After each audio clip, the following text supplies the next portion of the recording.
Hola, ¿qué tal? Buenos días. Bienvenidos a la última clase de la cuarta materia del cuarto cuatrimestre de la licenciatura en psicología, psicoterapia familiar o terapia familiar. Y la clase anterior hablábamos de las teorías de la comunicación y de la teoría del apego. Hoy vamos a hablar de de las distintas familias que existen y cómo consideramos encontrar ahí situaciones de patología o de disfuncionalidad dentro de estas mismas familias. Déjenme compartir mi pantalla con ustedes. Yo soy Cuatlicue González Márquez. Bienvenidos a la clase del día de hoy. Entonces, si hablamos un poco desde el marco conceptual de las familias, solo para recontextualizar lo que ya hemos platicado en las dos clases anteriores, hablemos de, pues, qué es una familia, ¿no? Solo vamos a ir como agrupando todos estos factores, los planes, los factores que implican riesgo, la evaluación sobre las familias de riesgo social y la colaboración que hay en cuanto a estrategias para el proceso socioeducativo de las familias en riesgo social. Y vamos a la conceptualización de familia, como lo hemos venido manejando. Digamos que es un conjunto de personas que se relacionan entre sí, ya sea por parentesco de sangre, es decir, mamá y papá con hijitos biológicos, o que sean por la parte legal, ¿no? Es decir, que adoptamos a una persona que aunque no es de mi sangre, pues sí es de mi familia, ¿no? Y o también que convivimos juntos en el mismo hogar, en el mismo espacio físico al que denominamos familia. Platicábamos que desde el modelo sistémico esta familia se constituye como un sistema y que así es como se agrupa. Dentro de estas familias, pues podemos encontrar varios tipos. Aquí yo te voy a hablar en la primera parte de cuatro. La familia nuclear, que es la que está conformada por padre, madre o hijos, sin incluir otros parientes, manteniendo la estructura familiar básica tradicional, una mamá, un papá y sus hijitos, ¿no? Esa sería nuestra familia nuclear. Después tenemos a la familia extensa, aquella que también está formada por la madre, el padre, los hijos, pero los tíos, pero los primos y también los abuelos, ¿no? Esa sería nuestra familia extensa, de la que en un primer momento salimos todos, ¿no? El tercer tipo de familia es la familia monoparental, es decir, familias en las que un solo progenitor convive y es el responsable de los hijos menores o dependientes, ya sea mamá con sus hijos o papá con sus hijos. A eso le llamamos familia monoparental. Por diversas circunstancias de la vida, generalmente por una forma deseada, tenemos solo estas familias, ¿no? Y en el cuarto tipo tenemos a la familia reconstituida o ensamblada. Esta tipo de familia es una pareja, ¿no? Adulta en la que uno de los cónyuges tiene una relación o tiene un hijo o hijos de relaciones anteriores. Es decir, vieron una primera familia nuclear, se separan, ¿no? Y se unen a otras personas que tienen otros hijos, ¿no? Entonces, la mamá y sus hijos, el papá y sus hijos, pero que ahora ya están juntos, en donde pueden tener hijos de común acuerdo, es decir, que nazca un nuevo miembro de esa nueva familia o solamente convivir con los hijos que ya tiene la pareja. A eso le llamamos familia reconstituida o familia ensamblada. También tenemos otros tipos de familia, como la familia plurinuclear, que está formada por diferentes familias que conviven en un mismo hogar. En nuestro país es muy común ver eso, ¿no? Que en una misma casa o en un mismo terreno tenemos diferentes familias conviviendo bajo el mismo techo y viviendo juntos, ¿no? Esa sería una familia plurinuclear, así como ves como en mi imagen, ¿no? También tenemos las familias unipersonales, familias compuestas por una sola persona que carecen de núcleo familiar, es decir, personas que viven solas y que así conforman a su familia. También tenemos las familias de abuelos acogedores, esta familia es cuando los abuelos adquieren el rol de los papás debido a la ausencia, al fallecimiento o a la falta de responsabilidad por parte de los progenitores. Es decir, este abuelo pues también trabaja, pero también se da tiempo para ser como el tutor de estos críos. Tenemos la familia matrifocal, donde es la mujer quien establece las normas y la figura paterna está ausente. Si existe, está ausente o puede estar realmente sin existencia. Y la familia patrifocal, que tiene que ver con que el padre tiene una figura importante en la realización de las funciones y procesos en el hogar, ¿no? Que esa sería la familia patrifocal. Hay otras más, como la familia sintomática. Esta familia sintomática es aquella donde la comunicación se lleva a cabo sin mensajes verbales, donde las relaciones consisten en la manipulación de emociones y en el conflicto, junto con una escasa autonomía personal.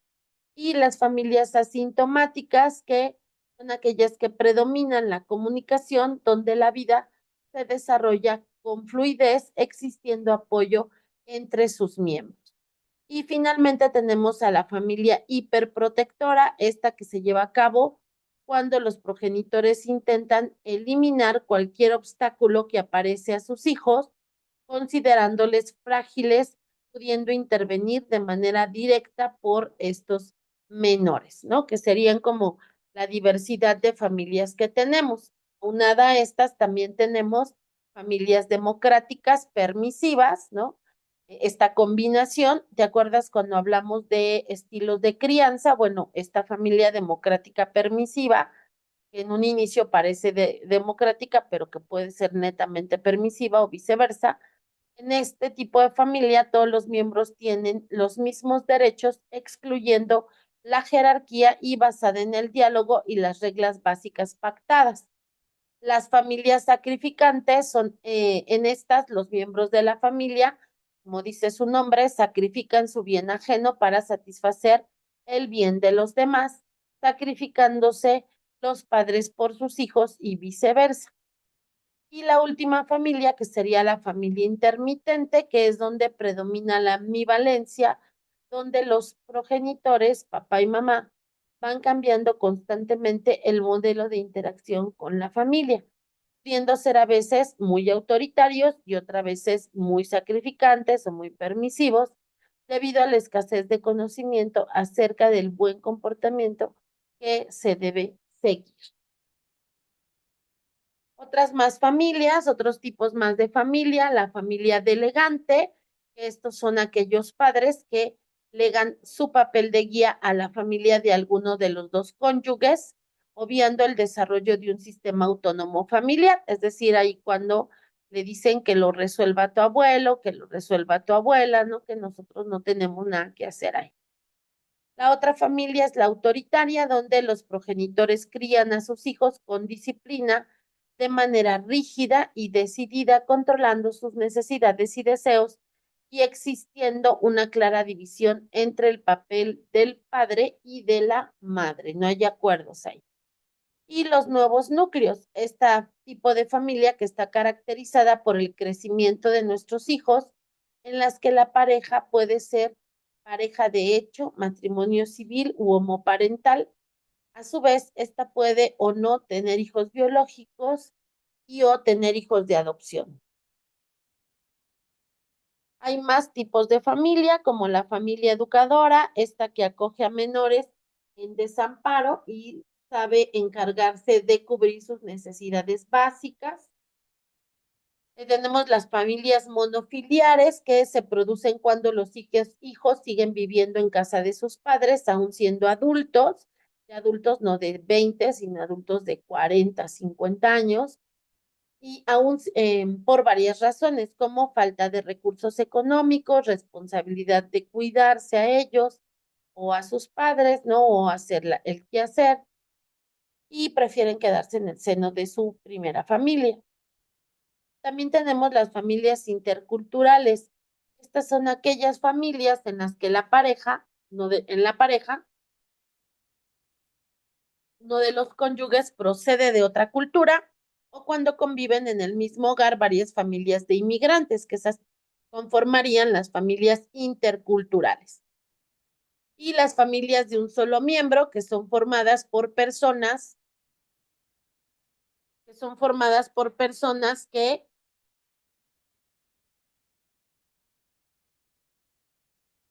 um, viven solas, ya sea por una situación de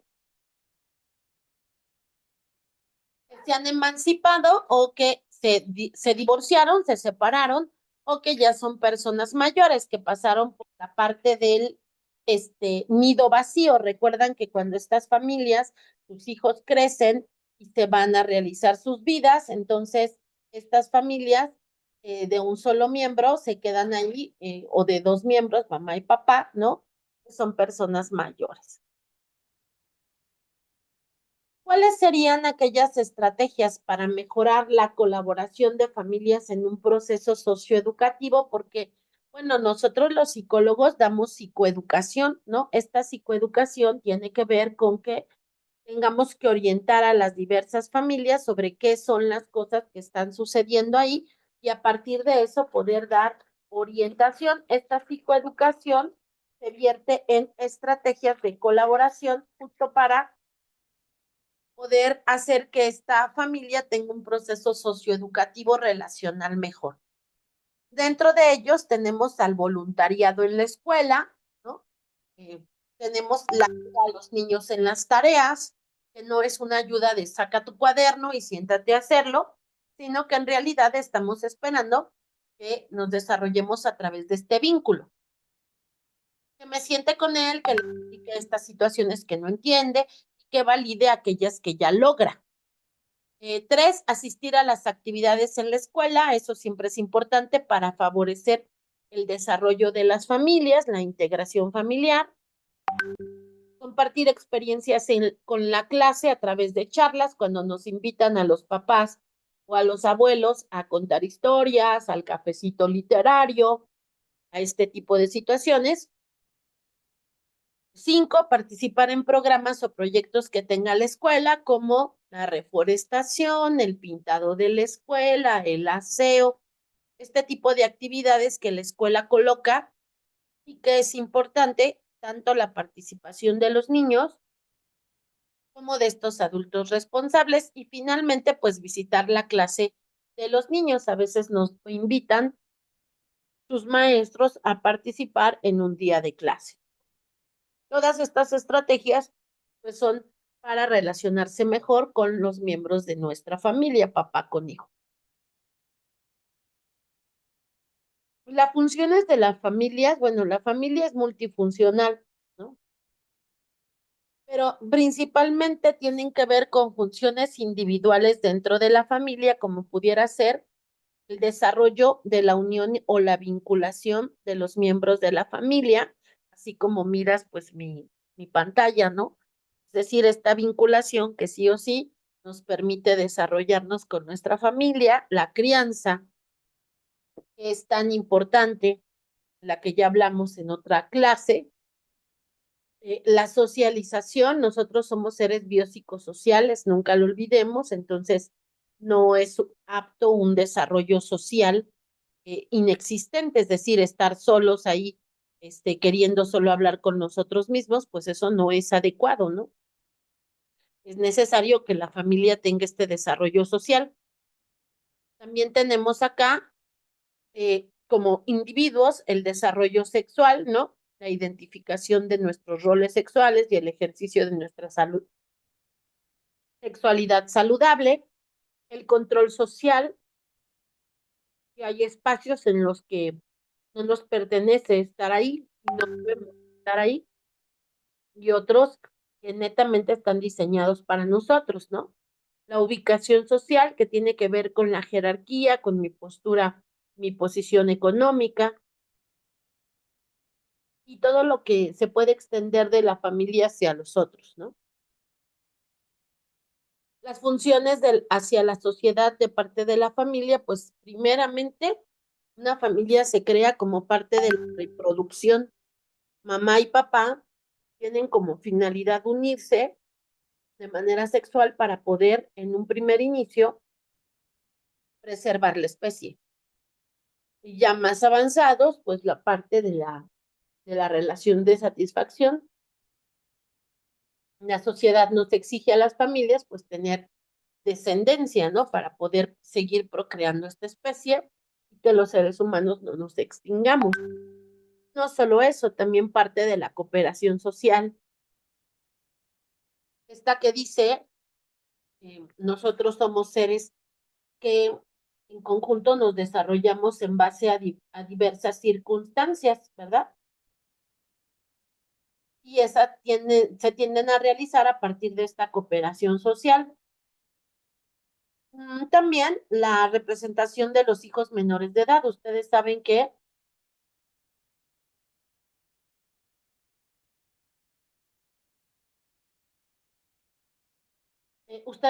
entonces esta parte de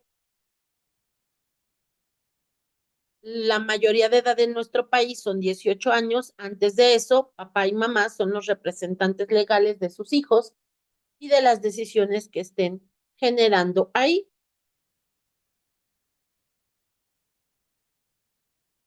Y la participación propiamente, ¿no? Esta participación que genera,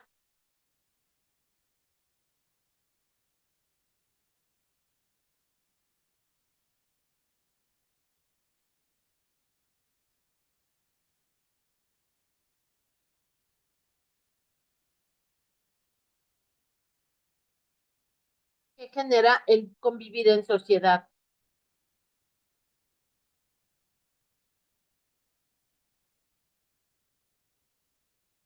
Ok. Dentro de estas funciones, pues no solamente tienen que ver con esto que yo acabo de explicar, sino propiamente de manera académica, te lo coloco aquí, ¿no? Unión o vinculación, que tiene que ver cuando esta pareja empieza a formar la base sólida de la unión familiar en la que se irán agregando los hijos, siendo dependientes de sus padres hasta la mayoría de edad. La crianza que tiene que ver con satisfacer primero las necesidades básicas, ¿no? Eso nos dicen a nosotros. Los padres deben de cubrir las necesidades de hambre, de sed, de ropa, de casa, ¿no? Y las psicológicas que tiene que ver con el cuidado, el amor,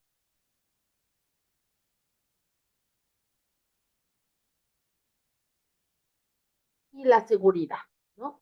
La socialización que nuestros padres nos introducirán en la comunidad y inculcándonos pues valores, enseñándonos el comportamiento adecuado a seguir para poder convivir en armonía, tanto dentro de nuestra familia como en contexto con la sociedad.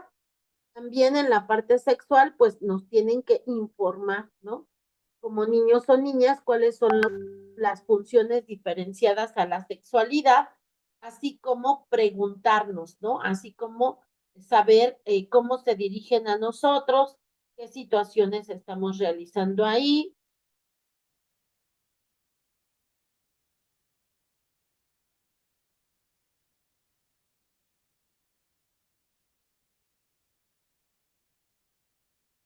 Ok. Y en la parte del control social, que tiene que ver con todos los factores que afectan a los miembros de la familia, que va directamente relacionado con las reglas de la sociedad. Esta ubicación social que tiene que ver con la posición dentro de nuestra sociedad, que hace referencia directa al puesto en el que te encuentras en la pirámide social, acorde a qué, pues al poder adquisitivo de las familias, aunque en teoría no se debe de hablar de eso, pues realmente es algo que sí tenemos que tocar, ¿no? El estatus económico de cada familia. Que es el papel que tiene la familia en la economía de la zona, tanto por consumidora de bienes y servicios como productora de los mismos mediante los trabajos de los miembros productivos de nuestra familia, cuando ya empiezan a generar. ganancias. Y la prolongación, que sería la herencia de actitudes, conductas y formas de pensar que se transmiten de padres a hijos y que estos hijos van a crear su propia pauta utilizando estos conocimientos como guía. Todos nosotros, si volteamos a ver a nuestras familias, podemos saber, ¿no? Estamos ahí generando,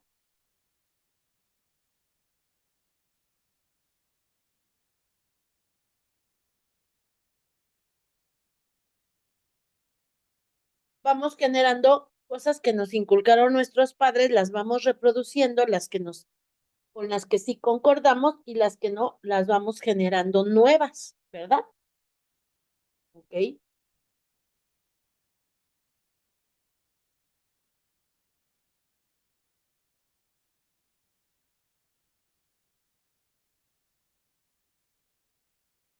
ok.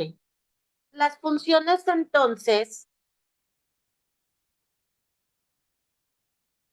de la familia hacia la sociedad, así como un buen engranaje, tiene que ver con incrementar el crecimiento demográfico de las naciones. En realidad ya tenemos mucho ahí, pero bueno, a causa de esto también consigue conservar aquellos valores culturales, políticos, religiosos, ¿no? De la misma nación o de diferentes comunidades que la conforman. Ahora ustedes ya saben todas las problemáticas mundiales que tenemos derivado de estas situaciones de conservar aquellas cosas culturales, sobre todo políticas y religiosas, pero bueno, ese es tema de otra clase. La familia debe de incentivar la colaboración y la cooperación de sus hijos en la sociedad, impulsando su responsabilidad tanto individual como familiar, con el fin de conseguir una mejora de la calidad de vida. Cuando hablamos de nuestros espacios verdes, de situaciones tan comunes como barrer la banqueta de nuestras casas, ¿no? Ayudar a que las áreas comunes se encuentren como en mejor estado, a reportar fugas de agua, que tienen que ver con todas estas cosas que son parte de nuestra responsabilidad, porque eso nos va a ver como una sociedad. Entonces no puedo hacer caso omiso a que al vecino de enfrente se le esté saliendo el agua y tengo una fuga en la banqueta y digo, ay, pues no es mi banqueta. No, no es mi banqueta, pero al final del día es un recurso natural, es algo que nos puede afectar y que puede incluso llegar a considerar de pronto dejarnos sin agua, ¿no? Estos progenitores deberán de responsabilizarse de sus hijos menores ante la sociedad y los cargos públicos, ¿no? Es decir, si ellos hacen alguna comisión de delito, pues son estos padres los responsables de ello. Perdón. También tenemos la familia con el fin de mejorar el desarrollo global del país, donde intervendrán en diferentes organizaciones sociales a nivel local, regional o nacional, cuando encuentran cómo por qué luchar, ¿no? Y que se unen a ciertos grupos sociales, ciertas organizaciones sociales como Greenpeace, por ejemplo, ¿no? O estas organizaciones, este, para acabar con el hambre en el mundo, para limpiar el planeta, para preservar algunas especies, etcétera. Ahora, esto sí, digamos, sería como en general el preámbulo asociado a la primera tipología de familia, que son aquellas que se implican en riesgo social. Hay diversos factores que van a hacer que una familia esté catalogada como en riesgo social. ¿Cuáles son estas? Bueno, pues tendríamos que ver los factores individuales y familiares y los factores socioculturales y ambientales. Dentro de los factores individuales y familiares tienen que ver con la violencia doméstica. Ajá. Es decir, que tengamos familias que viven en violencia, que consideran que esa es la forma adecuada de vivir. Ellos están en un riesgo social. El poco reconocimiento de los logros, la falta de disciplina y la supervisión familiar también genera familias en riesgo social. Las pocas expresiones de afecto, la ausencia del respeto y de la disciplina, no hay límites, entonces los hijos hacen lo que quieren, como quieren, y eso los coloca en un riesgo social. Las personas con dependencia o adicciones, una familia con riesgo social que no tiene disciplina, que no tiene valores, que no tiene límites, seguramente creará algunos hijos con dependencia y adicciones. Los embarazos inesperados o no deseados, sobre todo cuando estos hijos son infantes, bueno, más bien pubertos, adolescentes, 14, 15 años, y el coeficiente intelectual escaso por parte de los progenitores o de alguno de los hijos, y las conductas antisociales, estas que son generadoras de violencia. En cuanto a los factores socioculturales y ambientales, allá hablamos de una educación parental baja, es decir, pues sí nacieron en el seno de una familia y pues parece que crecieron, pero no tienen esta educación parental, ¿no? No saben cómo se debe de llevar a cabo.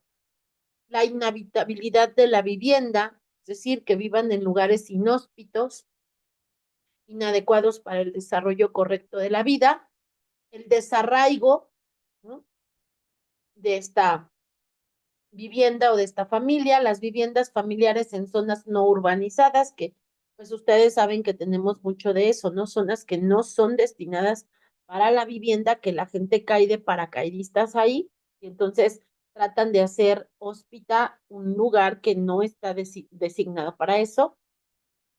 El escaso nivel cultural provocando analfabetismo puro y funcional, es decir, gente que no tiene educación académica, pero que tampoco le interesa porque así creció y dicen, pues yo ni fui a la escuela y mire, ¿no? Digamos, la insuficiencia de ingresos. Ustedes saben que en un mundo competitivo como el que tenemos ahora, pues hay que trabajar muchísimo para poder generar estas situaciones económicas suficientes, que cuando esto no sucede, pues tenemos complicaciones, ¿no? El hacinamiento, es decir, quedarnos en espacios ahí restringidos, en casa, ya ven qué nos pasó en COVID, ¿no? Éramos familias con factores de riesgo social justo por estar hacinados en nuestras casas. Las zonas con escasos recursos sociosanitarios y culturales, que tiene que ver con las zonas no urbanizadas, con la falta del nivel cultural, etcétera, y los cambios reiterados de colegios o de escuelas de los hijos. Ay, este año lo tengo aquí, ya medio año lo saco y me voy más allá, y luego nos vamos a vivir otro lado y también lo volví a sacar. Toda esta inestabilidad pueden generar en una persona, en una familia, disfuncionalidad. Los programas dirigidos a apoyar a familias en riesgo social, pues hay muchísimos. En el caso de acá en México, pues tenemos estos programas de bienestar, ¿no? Tenemos programas de bienestar, tenemos programas de solidaridad también en algún momento, que estos que se dedican a extender programas de apoyo para personas en pobreza extrema, ¿no? Que no tienen trabajo, que son familias en riesgo social, ¿no? Serían estos planes. Y por aquí yo te coloqué, ¿no? Para la evaluación de la familia en riesgo social, un caso práctico. Dice, la familia está compuesta por Gabriela, la madre de 37 años, Paco, el padre de 35 años, y sus dos hijos, Matías de 9 y Manuela de 5. Dicha familia conviven en una casa de protección oficial prestada por los tíos de Paco. Gabriela y Paco padecen drogodependencia y esto provoca negligencias en el cumplimiento de las necesidades básicas de los menores, Matías y Manuela, presentando desnutrición moderada y actitud antisocial con el resto de sus compañeros y el equipo socioeducativo. Entonces, lo primero que tendremos que hacer para poder evaluar una familia en riesgo social sería la detectar un posible caso de desamparo hacia ambos menores y el educador junto con los profesionales, estos especialistas, que sería la trabajadora social, ¿no? El médico, el psicólogo, llevarán a cabo una hoja de notificación a través de cualquier aplicación que esté vigente en el momento por cada niño. A su vez, adjuntarán documentación complementaria con la situación actual, sociofamiliar y educativa, así como las circunstancias en las que se ha detectado la situación de riesgo social. Una vez que ya tenemos estos focos identificados, lo que vamos a hacer es la recogida de la información. Eh, en este sentido, varios padres y vecinos de la localidad han sido fuente de detección para este caso, oyendo a la familia de los menores siempre pegando voces en casa y los niños siempre están en la calle sentados en una barda, ¿no? Frente a su casa esperando que los padres dejen de pelearse, por ejemplo. Por otro lado, los compañeros de ambos menores comentan eh, este, que educador, que los menores durante el recreo no comen y siempre quieren estar solos, rechazando la solidaridad y la compañía del resto de los compañeros. En esta fase de recogida de información no va a superar los 15 días y el profesor educador tendrá varias entrevistas con los informantes del caso. En este caso, pues tendría que ser, valga la redundancia, los vecinos, para ampliar la información o precisarla. Por otro lado, se pondrá en contacto con los servicios sanitarios y el juzgado para verificar si los padres tienen algún expediente abierto relacionado con malos tratos o descuido de los menores. Siempre que se pueda, se debe informar a los padres sobre la obligación legal de los servicios sociales que van a llevar a cabo, así como darles a conocer la información que disponemos y el proceso que se está llevando a cabo. Finalmente, tendremos una entrevista con estos padres y con los menores siempre y cuando no obtengamos siempre y cuando obtengamos el consentimiento informado de los padres, porque ya dijimos hace un rato que ellos son menores de edad y los menores de edad requieren un consentimiento de sus adultos responsables. En el tercer paso, pues vamos a analizar la información. Una vez que ya la tenemos por los diferentes medios que ustedes la hayan logrado, el psicólogo observa que los padres de ambos menores son drogodependientes, que han estado varias veces ingresados a programas locales de desintoxicación y que a su vez han sido advertidos de la retirada de sus dos hijos con los servicios sociales y no mejoraba su estilo de vida. Entonces, este educador, ¿no? Observa que la familia necesita acompañamiento psicológico y social, puesto que a través de la información recogida por los padres, se ha dado cuenta que estos tienen baja capacidad parental y que la manera de solucionar sus problemas es evadiéndose, ¿no? De ellos con ayuda del alcohol. Y es que así comienza, digamos, su adicción. En el cuarto, pues con toda la información que tenemos, pues ya podemos emitir un diagnóstico junto con un equipo de profesionales especialistas que van a llegar a acuerdos junto con la familia. Esto con la finalidad de trabajar la intervención de manera conjunta, de participar en un programa de intoxicación eh, que deberán ir diariamente. Participar junto con los menores en un programa de reunificación familiar con el fin de promover el desarrollo integral de la familia, así como realizarán visitas a domicilio por parte del educador y del psicólogo para observar el avance de dicha familia. Incluso el trabajador social también va. Finalmente, acorde al modelo de competencias sociales, durante la intervención se motivará a la familia en la adquisición de habilidades para que puedan reducir el comportamiento disfuncional, perdón, que hará visible los intereses, logros, habilidades, posibilidades familiares, factores de refuerzo para potencializarlos y se llevará a cabo una comunicación afectiva entre la familia y el medio. Se dice muy rápido, pero en realidad pues nos va a llevar bastante tiempo. De evaluación para una familia en riesgo social tiene que ver con dos tipos de técnicas que se llevará a cabo en el proceso de evaluación. La primera tendría que ver con que contactaremos con los centros de salud o con anteriores centros educativos en los que fueron matriculados los menores, de la escuela donde van. Realizaremos visitas a su domicilio para obtener datos más concretos sobre su entorno. Eso lo hace generalmente una trabajadora social. El punto dos, nosotros lo hacemos en la escuela. Y también se realizará una entrevista individual a cada uno de los miembros de la familia, pero también una entrevista familiar con el fin de escuchar ambos lados. Y a su vez realizaremos entrevista con los informantes del caso, que serían, por ejemplo, su docente.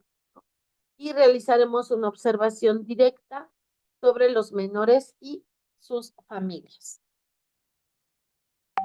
Todo este proceso de evaluación para una familia en riesgo social se pueden utilizar diferentes instrumentos desde la psicología, como las entrevistas estructuradas con los padres, en los cuestionarios de capacidades y dificultades, como papás, el inventario de evaluación de la personalidad y la escala de satisfacción familiar que se le coloca al paciente. También utilizaremos, bueno, en el caso del modelo cognitivo-conductual, que es el que mayormente enseñamos, en esta escuela, este modelo cognitivo-conductual no hace evaluaciones de pruebas proyectivas. Todas estas que yo te coloqué acá son pruebas proyectivas. La primera, el test del dibujo de la familia, es un test gráfico, es decir, un test de dibujo. Las escalas del bienestar infantil de Margura y Moses, ¿no? Esas son observacionales. La entrevista de apego infantil de John Bowlby y las teorías de las fábulas de dos. Que todos esos son de corte proyectivo, ya los verán acá en sexto cuatrimestre. Además de todos esos instrumentos, dependiendo, por ejemplo, en la psicometría, pues con el caso del ejemplo de de la familia en riesgo social, bueno, pues ahí podríamos tener otro tipo de instrumentos que evalúen de manera psicométrica estas disfuncionalidades. En cuanto a recursos, pues vemos todos los servicios profesionales, los servicios sociales, centros médicos, algunos llegan hasta la fiscalía y asimismo se han ido utilizando programas para verificar el estado en el que se encuentran tanto estos padres como estos menores. Eso es importante. En cuanto a los procesos de evaluación para la familia en riesgo social, hay todos estos indicadores. Indicadores de salud que tienen que ver con desnutrición en los menores, la falta de higiene, la falta de vestimenta adecuada, la ausencia de apoyo emocional. En los aspectos familiares, pues que sea un aislamiento social, que tengan padres con complicaciones, en este caso como la drogodependencia, que haya ausencia de interés en los menores. En cuanto a los aspectos de educación, pues no mantiene este crío relaciones sociales con sus compañeros, muestra poco interés en la clase y por aprender, y menos por participar. Los aspectos económicos, pues la insuficiencia de estos ingresos que tenga esta familia, los aspectos de habilidades sociales, todo lo que tiene que ver con la comunicación con el resto del mundo y el adquirir el rol de pasar desapercibido. En cuanto a la parte de los aspectos del hábitat o de la vivienda, en la casa convive solo con familias formadas por 4 personas o convive con más personas, que haya un caos en la casa, que haya poca organización doméstica. En los aspectos culturales, la ausencia de que le hayan inculcado la vida cultural y que no tenga aficiones ni intereses, ¿no? Que es el típico chico que se la pasa en el teléfono. Los aspectos de relación con el entorno, que sería la ausencia de relaciones vecinales, ¿no? Que siempre son importantes. Hay personas que tienen 20 años viviendo en la misma casa y ni siquiera se saludan con ningún vecino o ni siquiera saben cómo se llaman. Recuerden que somos seres biopsicosociales. Y bueno, por ahí también te dejo algunas páginas en donde vas a poder encontrar un poco más de información de de estas familias en riesgo social, ¿no?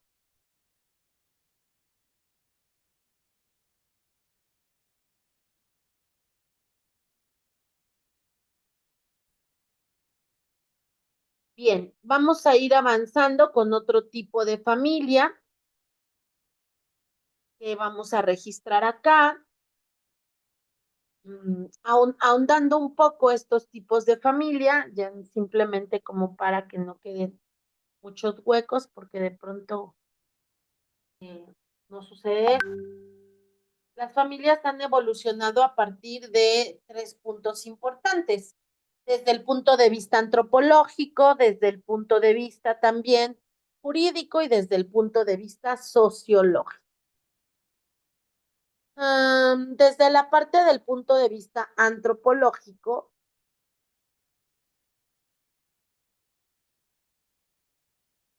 Pues la antropología dice que la familia es un grupo de personas vinculadas por los lazos del matrimonio y de la descendencia.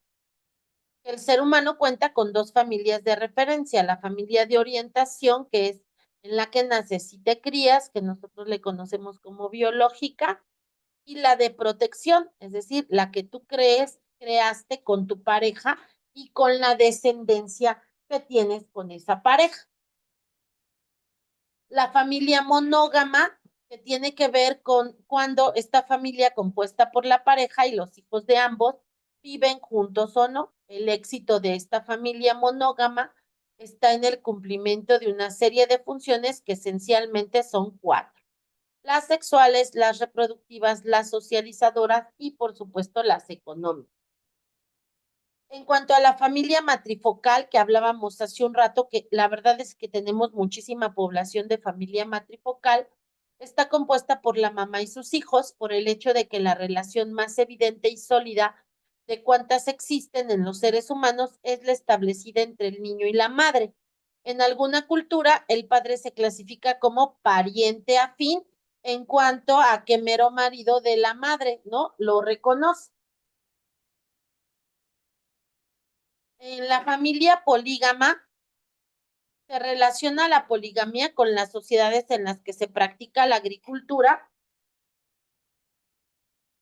ya que demandan mucha mano de obra y la poligamia pues viene a subvenir a la inherente necesidad de esta mano de obra. También se cree que se practicaba la poligamia debido a las altas tasas de mortalidad en hombres. Existen dos variantes de poligamia: el hombre con matrimonio, en matrimonio con más de una mujer, y la poliandria, que sería una mujer casada con más de un hombre, es decir, más frecuente la primera que la segunda. Es más frecuente ver familias donde un hombre está casado con más de una mujer que una mujer casada con más de un hombre. Es muy cultural esto.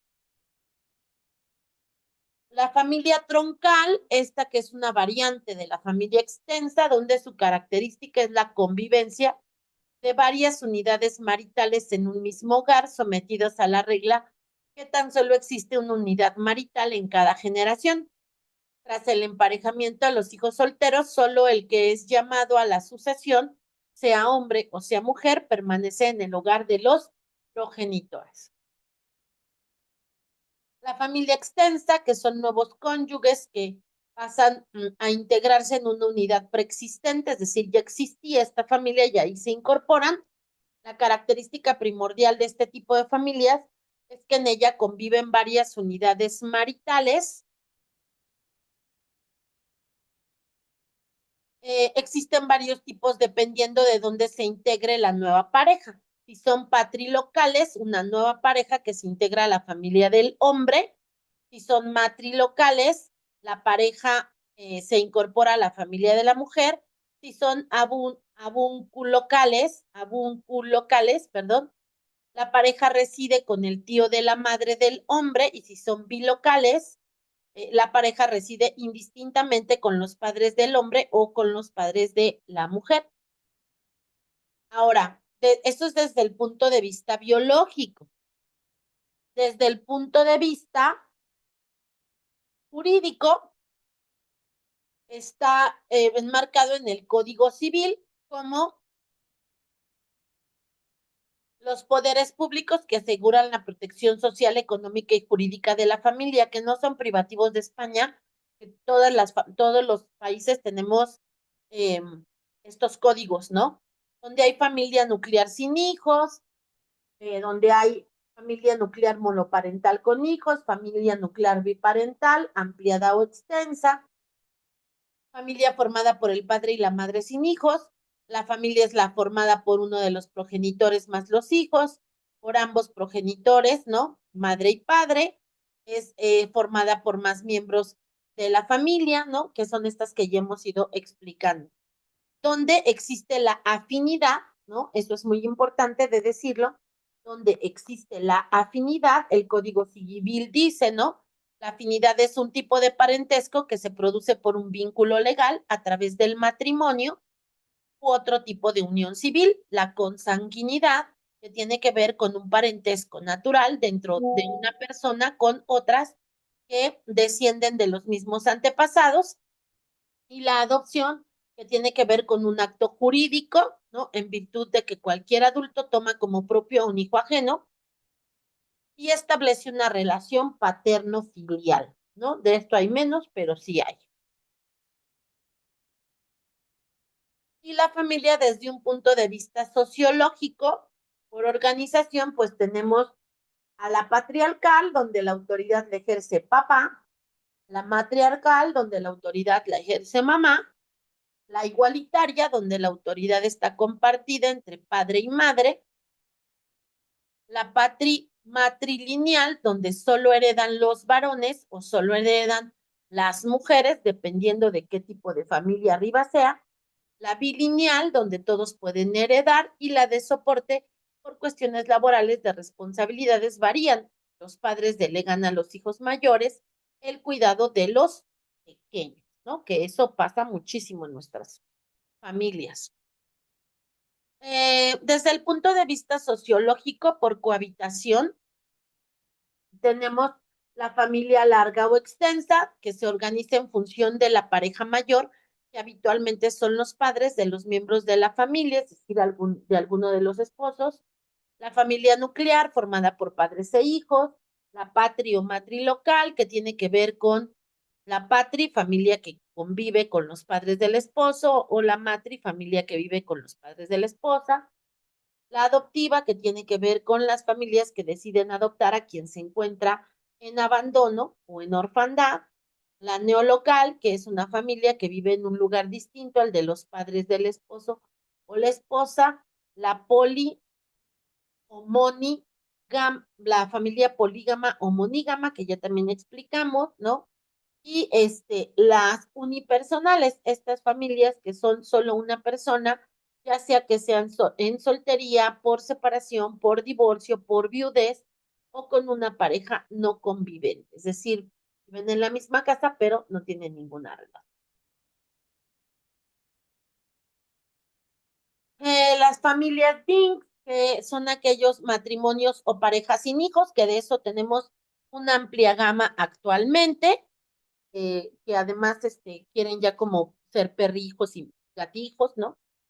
La familia monoparental, que ya también hablamos de esta. La monoparental extensa, que viven con un solo progenitor, todos. La pareja de hecho o concubinato, que son las personas de distinto sexo o del mismo que tienen una relación sentimental y que viven juntos, pero no han contraído matrimonio y que ya viven juntos por un cierto tiempo considerable. Las familias homosexuales u homoparentales, que son parejas o familias formadas por personas del mismo sexo con hijos propios, sin hijos o con hijos adoptados. La familia compuesta, que es derivada de una separación o un divorcio, donde coexisten mis hijos, los tuyos, los nuestros, ¿no? Y la familia ensamblada, que también tiene que ver con eh, personas que se fueron reuniendo, ya sea que vienen derivadas de situaciones asociadas a la viudez, al abandono, a la separación, ¿no? De estas ya las habíamos visto, pero la socialidad hace dos más, ¿no? También nos lleva a hablar de los estilos de parentalidad, que nosotros también ya los hemos visto cuando vimos estilos de crianza, pero que como te decía hace un rato, también se toman muy en cuenta en la parte de la atención de las familias. Si está, ay, disculpen a la basura, no puedo evitar esos ruidos. Si es una familia democrática, si es negligente, si es permisiva, si es autoritaria, porque eso va a definir los lazos relacionales. ¿Y cómo es que viven esta forma, esta forma de los principios básicos de la parentalidad positiva, que tienen que ver con nuestros vínculos afectivos cálidos en un entorno estructurado, con una buena estimulación y apoyo, con el reconocimiento de los logros o de las cosas buenas, positivas que tiene cada uno de los miembros de esta familia, y la capacitación y la educación sin violencia? Acá hablamos del comportamiento de los padres que va a surgir a partir de los intereses del menor cuando no usan la violencia hacia ellos y reconocen y respetan los derechos de los infantes, además de tener relaciones afectuosas, pero también con límites con el fin de asegurar el desarrollo integral de estos críos, ¿no? Que es solo para darle como un contexto, no solo lo vemos desde el ámbito psicológico, sino que tenemos que pasar por todos estos otros ámbitos, el jurídico, el biológico, el socializador, perdón, el sociológico, para poder entender que no es que hablemos de cosas separadas, ¿no? Es que vamos como de la mano trabajando en este asunto. Bien, vamos a hablar ahora de aquellas familias que tienen un miembro con discapacidad, porque bueno, ustedes saben que las discapacidades pueden ser adquiridas, pero que también pueden ser situaciones de nacimiento, ¿no? Y a todas ellas, ya sea por nacimiento o sea por eh, adquirida por un accidente o una enfermedad, pues la familia va a tener algunas situaciones ahí no muy bien agrupadas. Estas familias con un miembro con discapacidad, si las conceptualizamos, digamos que es cuando todos los demás integrantes de la familia sufren en mayor o menor grado cuando existe dentro de la familia algún miembro con discapacidad.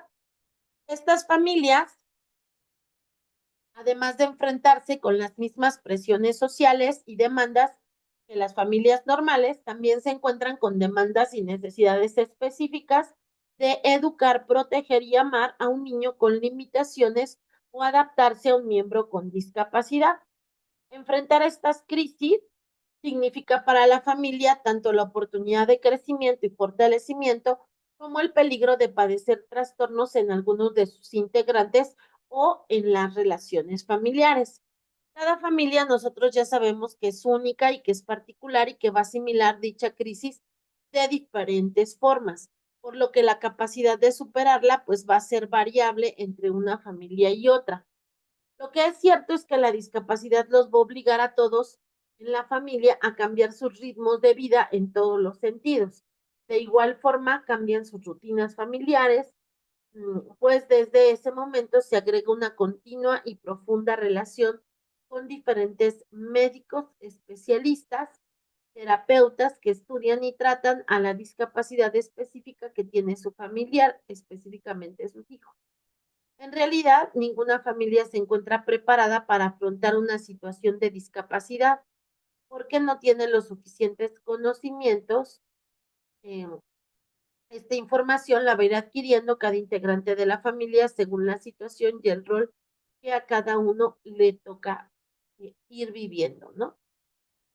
La clasificación de la discapacidad en las familias, pues puede ser motriz o física, ¿no? Por ejemplo, viene de secuelas de afectaciones de órganos o sistemas del cuerpo, productos de una paraplegia, hemiplegia, amputación de extremidades, poliomielitis, artritis, es decir, todos aquí sabemos que, por ejemplo, si en nuestras casas existe una persona diabética, esta persona puede, si esta diabetes no está bien controlada, generar que pueda perder un miembro inferior, ¿verdad? Le corten una pierna, por ejemplo. Tenemos a la discapacidad intelectual, que como todos aquí recuerdan, pues son limitaciones en el funcionamiento intelectual y en el desarrollo de las habilidades adaptativas. Aquí estamos hablando del síndrome de Down, del síndrome de Martin y Bell, del síndrome de Rett, del síndrome de Asperger, del Alzheimer, por ejemplo, pero también hablamos de algunos otros que tienen que ver con este tipo de discapacidad intelectual. En el caso de la discapacidad mental, acá hablamos de alteraciones bioquímicas que limitan el pensamiento, el humor, los sentimientos, así como el comportamiento de los demás. Aquí hablamos de trastornos bipolares, esquizofrénicos, trastornos obsesivos compulsivos, depresión mayor o las patologías duales. Si hablamos de discapacidad sensorial, pues tiene que ver con la limitación en la función de la percepción de los sonidos a través de nuestro oído y de los objetos, pues propiamente a través de nuestra vista. Puede tener ausencia total de la percepción visual o solo desarrollar debilidad visual, es decir, ausencia parcial de la visión o tener ausencia parcial de la escucha, que sería la hipoacusia. También tenemos la discapacidad múltiple, es decir, cuando hay dos o más discapacidades comitando en la misma persona, como pueden ser la sensorial con la intelectual, la sensorial con la motriz fina, la motriz o la física está asociada a la sensorial, es decir, casi siempre se presentan en disfuncionalidades de corte múltiple, ¿no? O sea, varias que conmitan en una sola persona. Las características de las familias con un miembro con discapacidad, pues se ven mermadas en todos sus aspectos, en el laboral, en el social, en el económico, en el de salud física y psíquica. Si hablamos de la laboral, hablamos de en muchas ocasiones la consecuencia de cuidar una persona dependiente se traduce en no poder trabajar fuera de casa, reducir el tiempo de trabajo aún estando en casa, renunciar al trabajo muchas veces para poder pasar más tiempo junto a la persona que en ese momento me requiere. En cuanto a la parte económica, pues sabemos que tener una persona con discapacidad nos va a generar una desestabilización económica que no vamos a volver a tener, no sabemos en cuánto tiempo, ¿no? Esta posición económica previa a la situación, el momento en el que surge la discapacidad, ya sea en el nacimiento o a lo largo de la vida, el grado de discapacidad y, por supuesto, las ayudas o aportaciones económicas que hacen desde el sector público. En la parte social, una familia con un miembro con discapacidad puede afectar en la parte en la que podrían depender del grado de discapacidad de la persona, pero sí también de la edad y de la situación familiar de estos. Tener un miembro afectado por discapacidad en la familia a veces genera problemas respecto al disfrute del ocio, del tiempo libre o de la vida en familia. En el rubro de salud física y psíquica, cuando hay una familia con un miembro con discapacidad, hablamos del deterioro sobre la salud física, que es más psicológico que físico, el estrés psicológico, ánimo bajo, pérdida de la sensación de control y autonomía, depresión y sentimientos de culpa y frustración, llegando a muchas ocasiones a requerir tratamiento psicofarmacológico. En cuanto al ámbito de las conductas, ahí hablamos de padres e hijos con discapacidad. Decimos que el vínculo de estos padres con los hijos predominan los sentimientos contrapuestos desde el principio de la relación. En algunos momentos pueden verse como una circunstancia negativa donde predominan estos sentimientos de culpabilidad, de dolor, de miedo, de desilusión, de inseguridad, de culpabilidad, de frustración, de fracaso o de duelo. A pesar de ello, estos sentimientos suelen combinarse con otros positivos como la ternura, el amor, el orgullo cuando este crío tiene un logro. En un vínculo entre hermanos sanos y con discapacidad, se habla del desarrollo del vínculo fraternal, pero también se puede observar sentimientos encontrados que pueden derivarse en conflictos. Es decir, el hermano sano puede no tener sentimientos de culpabilidad. También puede sentir ira, rivalidad, celos o propiamente soledad. Cuando van haciéndose mayores, comienzan a tener sentimientos de responsabilidad hacia el hermano que lo requiere. En cuanto a la interacción con de otros familiares con niños con discapacidad, pues la verdad es que el resto de las familias, los abuelos pueden ser realmente importantes en estas ocasiones. Ellos también sienten el dolor por sus nietos, al igual que lo hacen con sus propios hijos, por lo que también se preocupan por su futuro. O puede suceder que no siempre quieran ayudar con su cuidado, optando por desinteresarse. Acá lo más importante pues es la orientación familiar, que consiste en miembros con discapacidad, que consiste en ayudarles a visualizar todos los panoramas, todas las ayudas, los derechos, ¿no? A los que podrían tener acceso siempre y cuando tiene como finalidad la mejora de la calidad de vida y de la salud, tanto del miembro con discapacidad como toda la familia. Lo que se recomienda sería informarse y formarse sin dejar de lado los temas legales, acudir a lugares de apoyo, centros de atención, asociaciones de familias y informar a los profesores de su situación, organizar, organizar actividades en las que participen otros niños y dejar de lado el miedo al rechazo, pero pues obviamente desde nosotros, ¿no?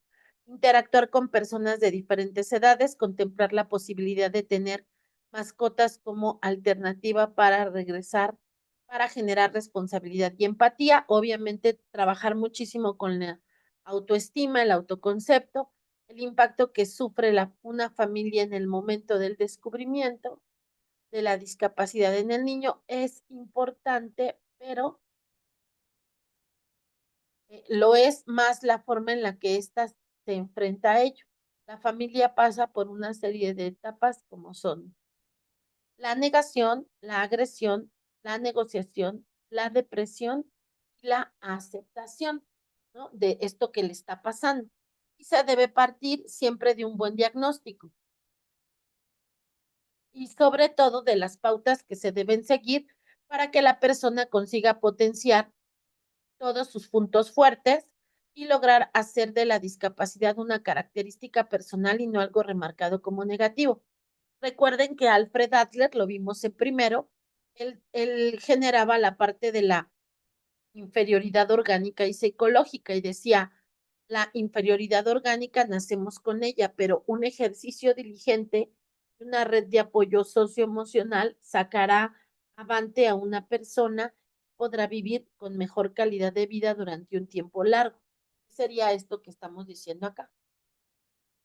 Sí es cierto que existen factores de riesgo y factores de protección en cuanto a los cuidados que presta la familia a la persona con discapacidad. Si es de parte de la familia, se les denominan cuidados informales. Sabemos que hay personas que se dedican a cuidar enfermos, pero eso requiere de mayor remuneración económica y pues, no somos acá, no venimos acá de este, de los psicólogos siempre requerimos, ¿no?, esta aportación económica.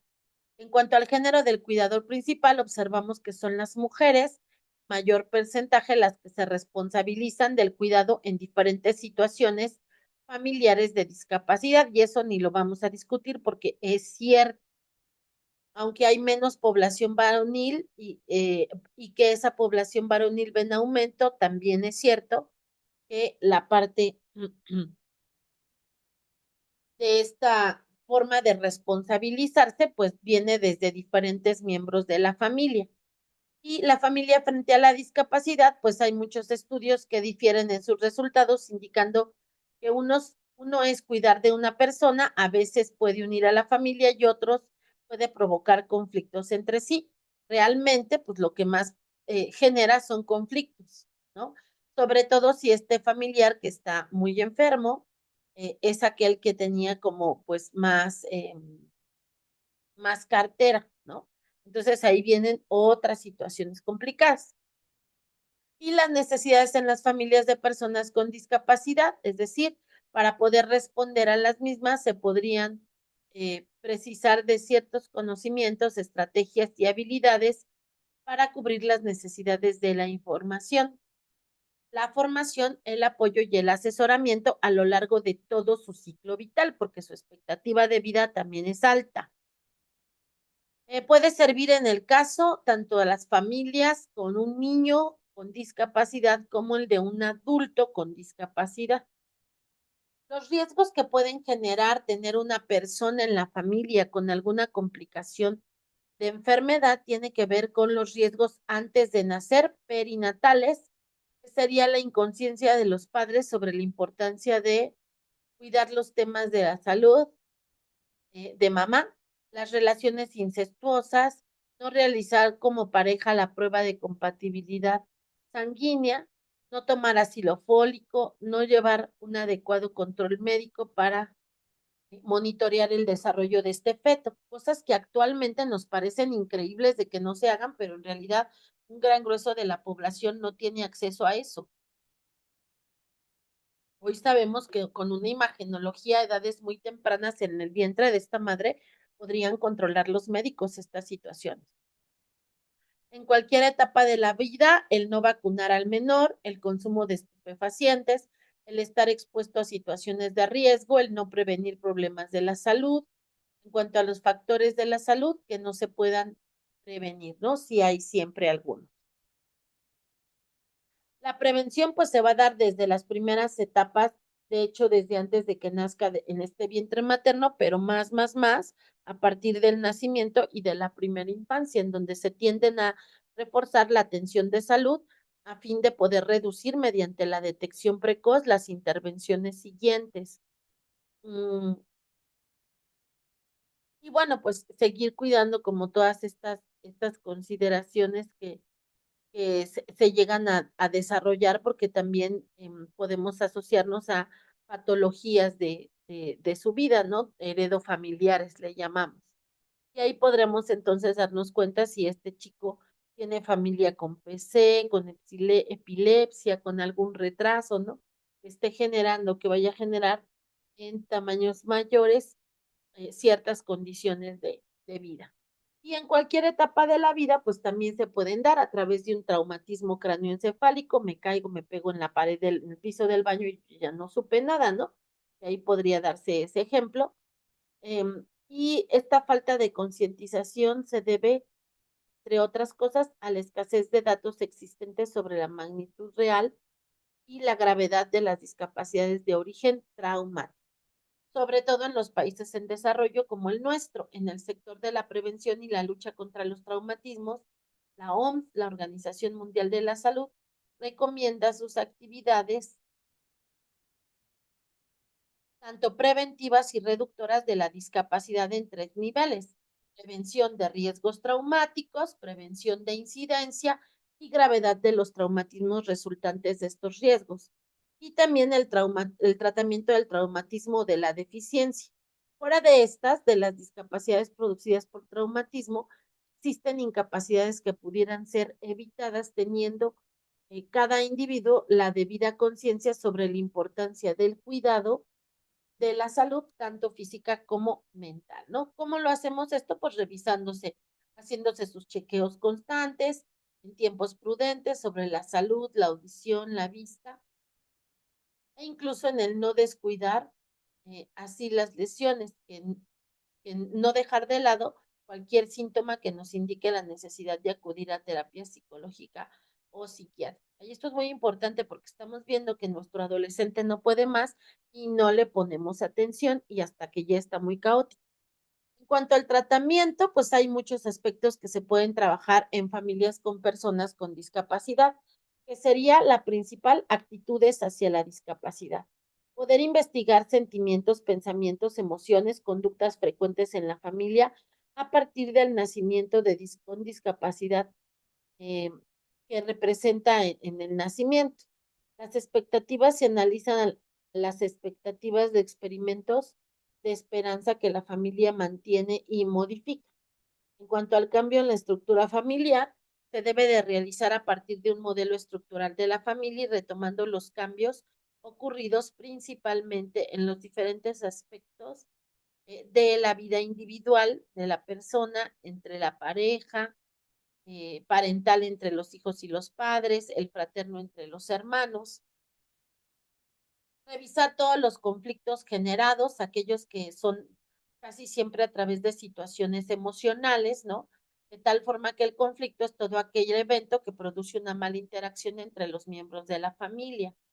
Es importante que nosotros tomemos en cuenta que en la evaluación y en la intervención es porque ya afecta a todos los grados ya afecta a todas las relaciones de su vida, que sería su vida familiar, profesional y social, y de los integrantes que tienen en las familias un miembro con discapacidad. Es importante que en el abordaje, en la intervención, haya un ambiente familiar estructurado, actividades rutinarias, cronogramas de tiempo, ¿no? Tenerlo en socialización, hacerlo parte de la familia, bajar este estrés familiar, ¿no? Para que estos procesos vayan mejorando, y la evaluación de la adaptación cognitiva, que sería esta condición del ser humano que le permite recuperarse, reajustarse y desarrollarse como un mecanismo para reanudar su vida. Y bueno, pues la evaluación de actitudes, que tiene que ver con la evaluación conductual, programas de condicionamiento clásico y operante, la intervención para lograr una mejor calidad de vida a partir de que pueda hacer cosas con toda la familia y no sesgado por allá.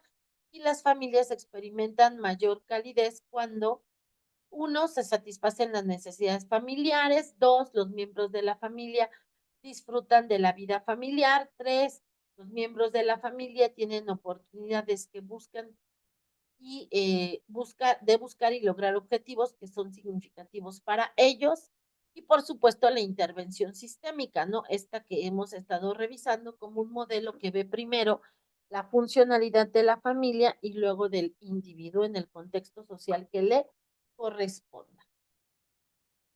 Entonces, tenemos muchas situaciones que se generan a partir de tener un miembro con discapacidad en la familia. Lo más importante acá es ver que desde una perspectiva de los sistemas familiares se van a acordar 5 características fundamentales y cómo lo va a sintetizar. Que tiene que ver, uno, con los individuos que se funden para formar parte de una unidad familiar cuya globalidad es mayor que la suma de sus partes, fenómeno pi. Dos, las experiencias de cualquier miembro de la familia afectan a los otros miembros de la misma. Tres, la familia es una red de relaciones recíprocas. Cuatro, cada familia forma su primer sistema social amplio.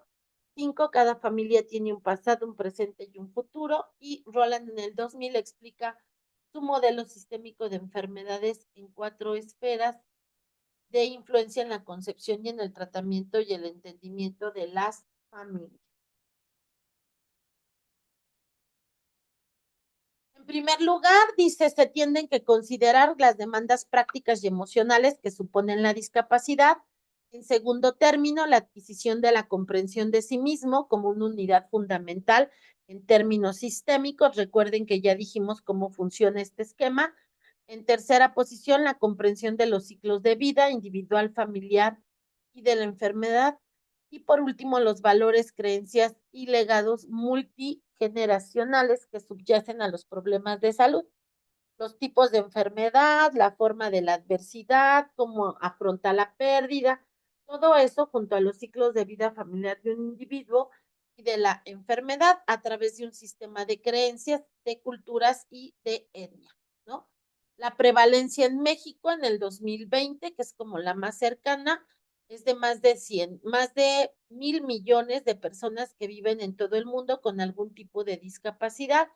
Aproximadamente es el 15% de la población mundial. De ellas, casi 190 millones tienen dificultades para su funcionamiento y requieren con frecuencia los servicios de asistencia. El número de personas con discapacidad va en aumento debido al envejecimiento de la población y el incrementamiento de farmacias crónicas degenerativas. ¿Vale?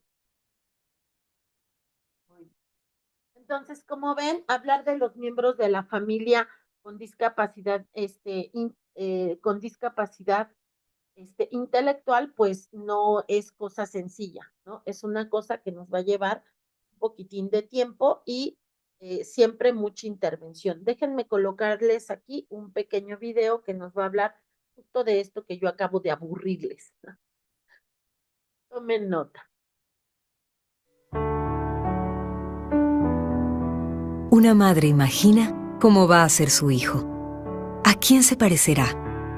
¿Será delgado o gordito? ¿Tendrá mucho pelo?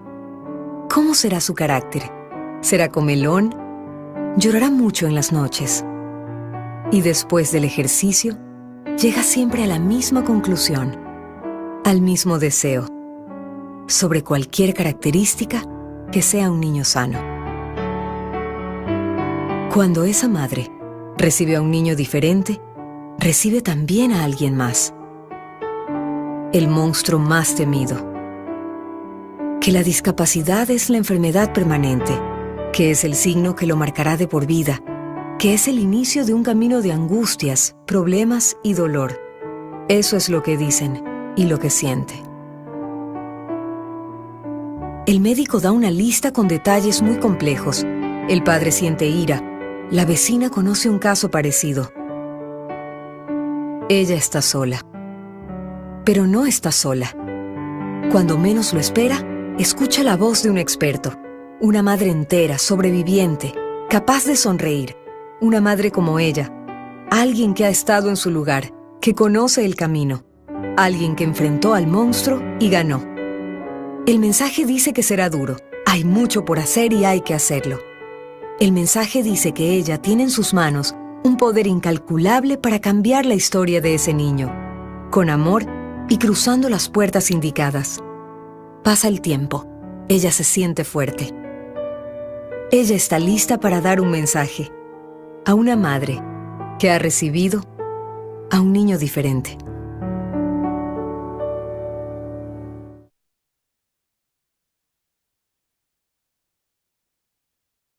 Ok, son algunas de las situaciones que las madres ven cuando están pensando en un hijo y pues obviamente nadie piensa tener un hijo con alguna discapacidad, con alguna condición de vida. Sin embargo, ya platicamos ahorita de todo lo que se asocia ahí para poder tener una situación compleja y esta situación compleja a veces desbarata a las familias, ¿no? Es decir, a veces las personas se separan, mamá y papá, porque alguno de ellos, generalmente es papá, el que ya no puede con esto, ¿no? Esperando un niño sano que no llegó, que pasa por un duelo que no dejó de transitar bien o no transitó bien, y no se puede enfrentar ese reto y termina por irse. Algo muy importante acá es que nosotros tenemos que aprender de alguna manera a poder decir realmente las cosas que suceden en cuanto a la forma correcta de dirigirnos a las familias y a las personas con alguna discapacidad. ¿Vale? Vamos entonces a hablar ahora también de, eh, un momento, de las familias que se encuentran con miembros en adicciones, que también pasa en nuestras familias, miembros en adicción, que pues bueno, no vamos a tapar el sol con un dedo, hoy más que nunca está sucediendo cada vez más y vamos a hablar un poco acerca de ello, ¿vale? Ya definimos a la familia, ya tenemos como 5, 6 definiciones de la familia tomando lo que dice Palacios y Rodrigo en el 98, la familia es la unión de personas que comparten un proyecto vital de existencia en común que se requiere duradero en el que se generan fuertes sentimientos de pertenencia a dichos grupos, donde existe un compromiso personal entre sus miembros y se establecen intensas relaciones de intimidad, reciprocidad e independencia. Las familias y sus diferentes generaciones tienen que ver con impartirles los valores básicos y las formas de comportamiento congruentes con su cultura. En general, esto incluye desde nuestros principios morales, religiosos, nuestras habilidades personales, interpersonales, normas de aseo, de vestido, corrección de los buenos modales y, por supuesto, del lenguaje. Cuando hablamos de adicción y drogodependencia, dice Martínez en el 2000, que son cambios orgánicos como los cambios cognitivos y conductuales que tienen lugar en el individuo por el consumo reiterativo de una determinada droga. Todos estos cambios son los que van configurando el nuevo estilo de vida social en el que el toxicómano se va insertando de manera gradual. Cuando hay familias con miembros adictos, hablamos de, dice Rossi en el 2008, es una estructura denominada existencia tóxica, donde debe ser el miembro, en el caso de adolescentes, diferentes a sus padres para lograr una separación, pero en realidad se puede ver como una paradoja, ya que con el problema de la adicción se convierte en más dependiente de sus padres.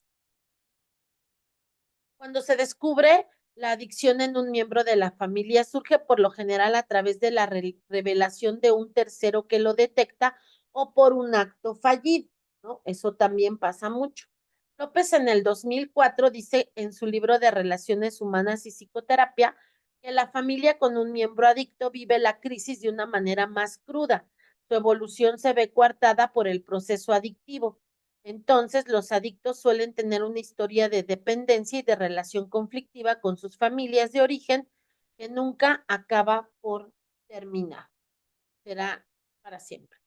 La familia no entiende que tiene un miembro adicto, porque hay patrones a tomar en cuenta. La mayoría de las familias niegan el problema, pretenden que no sienten, ¿no? Intentan controlar a los demás, intentan que se cumplan con los problemas del otro, no lo hablan, desconfían de todos, racionalizan el problema y eso no hace que pueda vivirse mejor.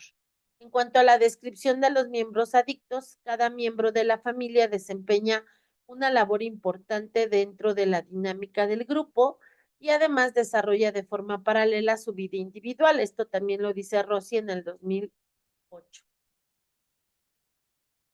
El papel que cada miembro de la familia tiene, pues será el de madre, padre, hermanos del adicto y el propio adicto.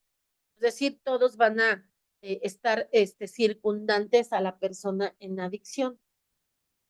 La dinámica y el comportamiento familiar, vamos a hablar desde la droga más común socialmente permitida, que sería el alcoholismo. El alcoholismo es una droga social que se da justo y se aprende en la familia. No es un padecimiento solitario, su mayor impacto es en la familia, sin embargo, no es el único que sufre impacto de este mismo, no es la única persona. Los roles disfuncionales que se toman en la familia de una persona con alcoholismo tienen que ver con el rescatador, ¿no? Esta madre que siempre lo está rescatando, el cuidador, que puede ser un hermano, la misma madre que siempre está al pendiente de todo lo que le sucede, el rebelde que dice a mí ya no me importa, siempre hace lo mismo, ¿no? El héroe que lo va siempre a hacer aquel hermano o hermana, persona en el que esté comparado, el recriminador, ¿no? Que como su nombre lo dice, pues todo el tiempo le hará responsable de lo que suceda, el desentendido, a mí ni me digan porque yo ni lo veo ni tengo tiempo, y el disciplinador, aquel que generalmente va a cargar con un poco más de esta situación.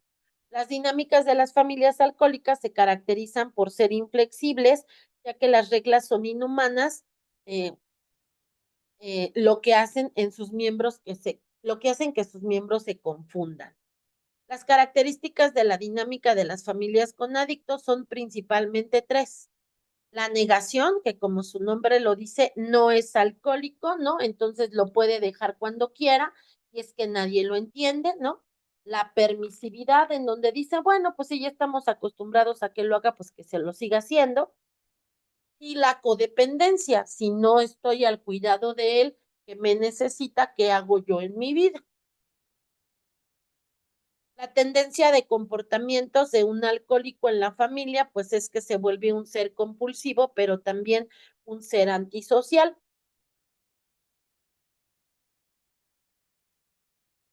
Las características de un adicto en la familia, pues no acepta ser adicto, no reconoce que necesita ayuda, niega sus problemas o quiere hacer responsable a los otros, vive en una subcultura particular de ellos, usa un lenguaje típico para comunicarse, vive en el presente, se considera un niño, quiere las cosas cuando las pide y no puede esperar, no planifica la base de la realidad, ¿no? Si se casa, no tiene trabajo, si compra un carro nuevo, aunque no tenga cómo pagarlo, ¿no? Es manipulador, siempre quiere salirse con la suya, los otros son los que siempre están mal, su mamá, su papá, su esposa, sus hijos, y trata siempre de justificar sus conductas. A veces se torna irascible, negativo, hostil, manipulador. Si va el terapeuta, superior al terapeuta en el conocimiento sobre su adicción, por supuesto. Se siente rechazado por la sociedad, por su conducta, no por su persona. Puede controlar su vida si se lo propone, según él, ¿no? Yo lo puedo dejar cuando yo quiera. Y puede modificar su conducta, también sus actitudes si se lo propone. Es decir, él dice, yo puedo reeducarme, ustedes están mal. La evaluación de las familias con adicciones se da a través de querer diagnosticar que un miembro de la familia tiene problemas de adicción. Se hace en diferentes evaluaciones. Estas se encuentran en una entrevista estructurada con las familias y con el paciente que nos describen la situación por medio de las categorías del DSM, actualmente 5, que se verá si cumple con los criterios para una dependencia de sustancias o para un abuso de sustancias. En esta evaluación se va a explorar los riesgos de la personalidad. Se va a empezar siempre con un perfil básico de personalidad por medio del test del temperamento, puede ser, o del test del carácter de Cloninger, o de, o de bueno, mayormente de Cloninger, que consta de un modelo dimensional que diferencia el temperamento y el carácter. También se puede evaluar la intensidad de la adicción. La evaluación de la intensidad de la adicción se va a evaluar por medio de ítems objetivos como subjetivos. Estos ítems objetivos exploran el número, el no, perdón, la intensidad y la duración de cada síntoma, y los ítems subjetivos miden la percepción del paciente sobre la gravedad y la necesidad percibida de recibir ayuda en el último de las circunstancias.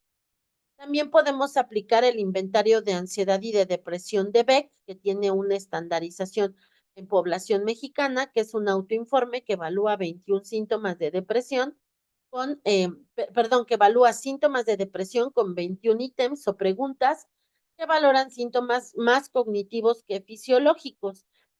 Digamos que nosotros ya sabemos que un paciente alcohólico, pues está depresivo, ¿no? Solamente es para puntuar cuáles son aquellos que se asocian a qué estado.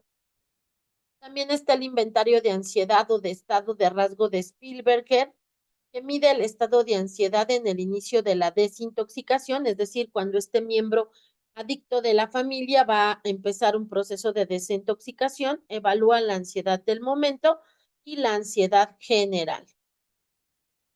También tenemos que hacer algunas pruebas de corte neuropsicológico donde medimos situaciones de riesgo, pros y contras y procesos de cambio que tienen nuestros pacientes con alcoholismo o con alguna adicción. Mide el efecto de sustancias psicotrópicas en el sistema nervioso central y muestra alteraciones cognitivas y conductuales. El objetivo de este tipo de evaluación es delimitar si su rendimiento neuropsicológico podrá discriminar a hijos de padres adictos, así como evaluar el rendimiento de niños. Es predictor de un futuro, si este niño es predictor de un futuro consumo de sustancias, sobre todo si el adicto es su papá o su mamá. Existen pruebas de tamizaje también que identifica de manera temprana los problemas adictivos. Este incluye el famoso CAGE, que es un cuestionario breve que detecta reacciones emocionales al hábito de beber, por ejemplo, donde dice, ¿alguna vez has sentido la necesidad de controlar o bajar la cantidad de alcohol que consume?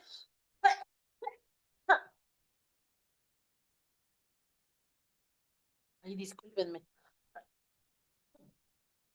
¿Alguna vez ha sentido usted incómodo porque alguien criticaba su forma de tomar? ¿Alguna vez se ha sentido avergonzado o culpable de la forma de tomar? ¿Alguna vez se ha tomado usted un trago temprano en la mañana para librar los efectos de la resaca de la noche anterior? Esto, según Alvarado en el 2005.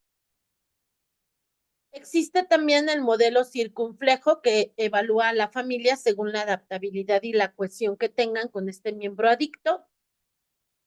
Y también tiene que ver con la intervención de la familia con adictos. Una persona adicta puede recuperarse y vivir una nueva vida sin adicciones, sí, con una mejor calidad de vida, pero su familia es fundamental. Su familia tiene que ayudar en este proceso, si no, no lo va a lograr solo. La familia es lo primero, que es la primera que toma conciencia del problema, la mayoría de las veces, son ellos los que buscan ayuda para su familiar adicto.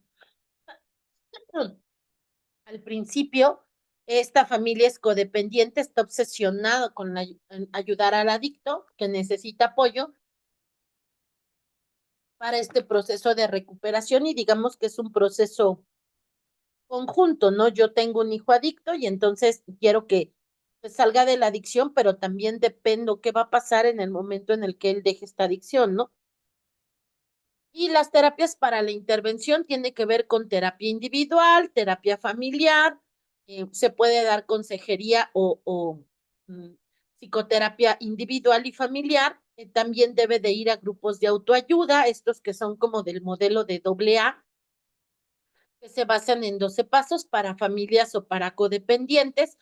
No vamos a negar que no son psicológicos, sin embargo, sí tienen un desarrollo un buen desarrollo de la contención de las personas en adicciones, sobre todo en alcoholismo. Otras terapias para la intervención, el paciente tiene que pasar por el desprendimiento emocional, se trabaja la recuperación de la familia en sus lazos relacionales, se basa en desprenderse emocionalmente del paciente porque no es su responsabilidad directa, digamos, es una decisión del paciente dependiente. Y el amor duro, perdóname, se debe de balancear el amor y establecer los límites, lograr una buena convivencia con la persona adicta, pero con límites. En la intervención familiar, pues se organiza a través de la psicoterapia familiar, un profesional derivado de terapia familiar que ayuda a romper la negación del adicto, se necesita que los miembros de la familia estén dispuestos a iniciar este proceso y a mantener la recuperación personal también dentro de la adicción a la que fue arrastrada esta familia. Ahí tenemos el modelo de Prochaska y Di Clemente, es un modelo de psicología de la salud que ya verán en sexto cuatrimestre, que tiene que ver con este modelo describe un proceso de motivación creciente para el cambio y dice que hay diferentes etapas para poder salir de esta situación, a las que le llama precontemplación, contemplación, preparación, acción, mantenimiento, recaídas, terminación, es decir, precontemplación, digamos, vemos los toros desde la barrera, esto no está pasando. La contemplación, cuando ya vemos que en realidad sí estamos dentro del problema. La preparación es cuando nos empezamos justo a eso, a tomar las riendas, la orientación, a solicitar apoyo, la ayuda, etcétera, para prepararnos y atender a estos miembros, a esta familia y a este miembro adicto. La acción, cuando implementamos todas las situaciones que ya fuimos preparando, esto nos va a llevar con el tiempo al mantenimiento. En algunos momentos, sobre todo en personas adictas, pues va a haber recaídas, ¿no? Pero se va a levantar, vuelve a empezar desde la preparación, la acción para llegar al mantenimiento y cuando ya no esté esa adicción ahí, entonces, digamos, tiene la terminación del evento. Y hay que trabajar con las necesidades de la familia codependiente, acceso a la información acerca de estas drogas, cualquiera que sea, el acceso a un rango amplio de alternativas de apoyo, ¿no? Es decir, los diferentes lugares en donde aprenderán estrategias de afrontamiento para las diferentes necesidades que tengan como familia con respecto a su paciente adicto, el apoyo emocional, que siempre es necesario en una familia. La familia se culpa y en qué hemos fallado nosotros y qué fue lo que no le dimos, ¿no? Esto les va a generar pues disfuncionalidad, pleitos, ansiedad, etcétera. Y es necesario volver a retomar pues las rutinas diarias, ¿no? Poder retomar la parte económica, tomar en cuenta los servicios sociales y de ayuda que tienen estas familias para poder coadyuvar el proceso de manera menos traumática. Y los niveles de atención, pues tiene que ver con la implicación escasa o nula de la familia, la psicoeducación que se les va a dar a partir del proceso, la facilitación de la expresión de sentimientos y presentación de apoyo, el asesoramiento sistémico y la intervención planificada, y por supuesto la terapia familiar, que no solamente es la forma familiar grupal, sino también aquellos que van a ser miembros de la familia que van a ir a intervención individual y por supuesto una intervención de habilidades sociales. ¿Qué es lo que tendríamos que trabajar con familias con un miembro adicto? Como podemos darnos cuenta, todas las diferentes situaciones con los diferentes estilos de familia, con diferentes miembros en situaciones particulares, van a generar un aporte desde la psicología. Hasta ahorita hemos hablado con miembros con discapacidad, hemos hablado con miembros con alguna enfermedad mental, en miembros con adicciones, ¿no?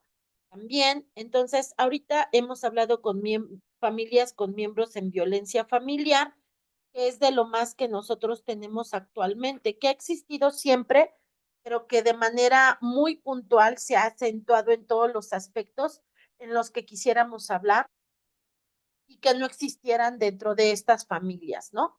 Les voy a colocar aquí un video que habla justamente de la violencia familiar, ¿vale? Es un poco, digamos, largo, ¿no? Pero tiene que ver con todo lo que se asocia a la parte de la violencia, todos los niveles de violencia que se dan en la terapia familiar, que el grueso de nuestros pacientes en terapia familiar viene a partir de todos estos tipos de violencia, ¿no? Si no, no es una única violencia, es una forma muy amplia de las diferentes violencias que se encuentran asociadas a la convivencia de las familias. Vayan tomando notas, por favor. La violencia en la familia no es La violencia en la familia no es igual a la que se presenta en la calle, en el trabajo o en la escuela. Desafortunadamente, la violencia familiar ocurre donde deberíamos estar más seguros, nuestro propio hogar. La violencia familiar ocurre cuando uno de los integrantes de la familia abusa de su autoridad, su fuerza o su poder para someter a sus miembros. El maltrato como una forma de violencia en cualquiera de sus formas es un acto de cobardía y en ningún caso se justifica. La violencia se puede manifestar en diferentes grados, mediante conductas agresivas que van desde gritos, insultos, burlas, ofensas, silencio, indiferencia, castigos, golpes, hasta casos de violencia sexual, privación de la libertad o lesiones que pudieran desencadenar un homicidio. Muchos son los factores que facilitan que el agresor ejerza violencia contra los miembros de su familia, teniendo como base la subordinación económica, moral y emocional de las víctimas con el agresor. Igual si el agresor tiene alguna adicción, problemas psicológicos o incluso enfrenta problemas laborales, entre otros. Una familia en situación de violencia no convive en armonía, por lo que la estructura que la forma se vuelve muy frágil. Y así, no se disfrutan los grandes momentos que la forman, como el crecimiento de los hijos. No hay solidaridad en las etapas económicas difíciles. No se disfrutan los eventos naturales de una familia, como nacimientos, graduaciones, bodas o vacaciones, por ejemplo. Si aprendemos a reconocer las distintas situaciones que pueden llevarnos a la violencia, podremos resolverlo. El agresor puede ser cualquier miembro del clan y generalmente maltrata a los menores a través de castigos, regaños, coscorrones, jalones o pellizcos. De esta manera, el niño aprende a someterse ante quien es más fuerte que él y lamentablemente también aprende a someter a quien es más débil. A pesar de que promueve y legisla sobre la equidad de género, algunos hombres actuando de manera machista se pueden volver violentos. Si provienen de hogares en los que hubo padres golpeadores, a veces imitan ese modelo de familia y pueden repetir el abuso. Algunos padres educan de forma tradicional, donde a los niños se les enseña a ser fuertes y duros, mientras que las niñas aprenden a ser tiernas, dulces o sumisas. En ambos casos, los castigos verbales y corporales están presentes en su vida bajo la premisa de enseñarlos a obedecer. Los agresores tienden a justificar el maltrato como resultado de la provocación o la desobediencia, sin comprender que solo logran crear resentimiento en ellos, afectar su autoestima y hacer que sean incapaces de amar, repitiendo el ciclo de la violencia. Para reconocernos en la violencia, las personas debemos revisar si las formas que vemos como normales son o no violentas. Por ejemplo, para corregir a nuestros hijos, debemos identificar cómo actuamos con ellos. Les gritamos, los golpeamos, nos burlamos o cómo actuamos cuando nos enojamos. Les dejamos de hablar, los ofendemos, los insultamos. ¿Cómo son nuestras actitudes hacia otros? Para saber cómo actuamos ante las diversas situaciones, es fundamental conocer nuestra personalidad, es decir, todas las características, actitudes y rasgos relativamente estables de una persona que son responsables de su comportamiento en diversas situaciones. El ser humano necesita aprender a desarrollar una forma sólida de vida que le permita hacer frente a cualquier situación. Nuestras leyes nos protegen con derechos y oportunidades para desarrollarnos y convivir en una ciudad en armonía y paz. Para que esto sea realidad, debemos evitar la violencia en cualquiera de sus formas, reconociendo los hechos sin paralizarnos ni avergonzarnos, jamás callando. Por el contrario, pidiendo ayuda y, si es el caso, denunciar las situaciones.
Los seres humanos nacemos libres e iguales en dignidad y en derecho. Este principio ha sido aceptado por los Estados en la Declaración Universal de los Derechos Humanos.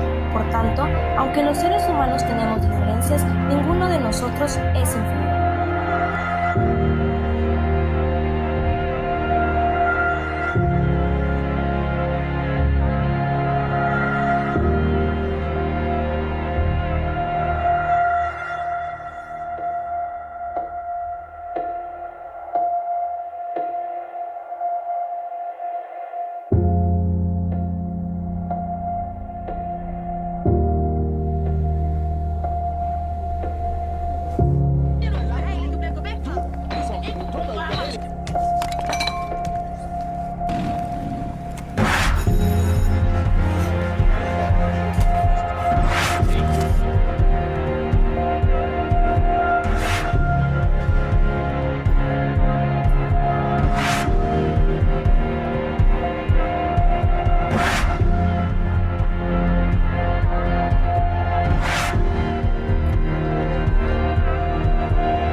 Cualquiera puede ser víctima de violencia intrafamiliar. Tu madre, tu hermano, tu vecina, incluso tú. Abre los ojos.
No te quedes callado.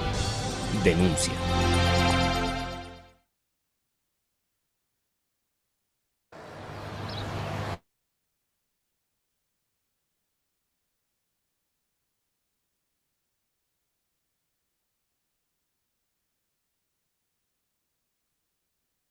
Ok, pues como podemos ver, cuando en las familias es el centro en donde mayormente, en el núcleo donde mayormente se vive todos los estilos de violencia, ya sea porque no sabemos que era violencia, ya sea porque así nos acostumbraron a vivir y pensamos que eso es lo normal, ya sea porque pensamos que no valemos nada y que tenemos solo derecho a eso. La razón que sea, la violencia siempre será una escalera que va a ir en ascenso en el nivel de violencia que se ejerza frente a las personas. Acá lo importante desde la terapia familiar es poder encontrar justo cómo entrar a estas familias para otorgarles un acompañamiento en donde esto deba de ser de manera diferente. Nadie debe de vivir en violencia y la violencia genera un sinfín de circunstancias en el ser humano, desde la desvalidación del autoconcepto, la autoestima, todos los daños que generan no solo al cuerpo físico, sino al cuerpo mental. Y los psicólogos en terapia familiar deben de poner mucha atención a estos círculos de violencia. Bueno, pues con este tema vamos a cerrar nuestra última clase de esta cuarta materia, psicoterapia familiar o terapia familiar. Y agradezco el favor de habernos acompañado en la clase. Dejo en la plataforma las actividades de validación de esta unidad 4 del cuarto cuatrimestre de la licenciatura en psicología. Nos vemos en la siguiente materia. Yo soy Coatlicue González Márquez. Hasta la próxima.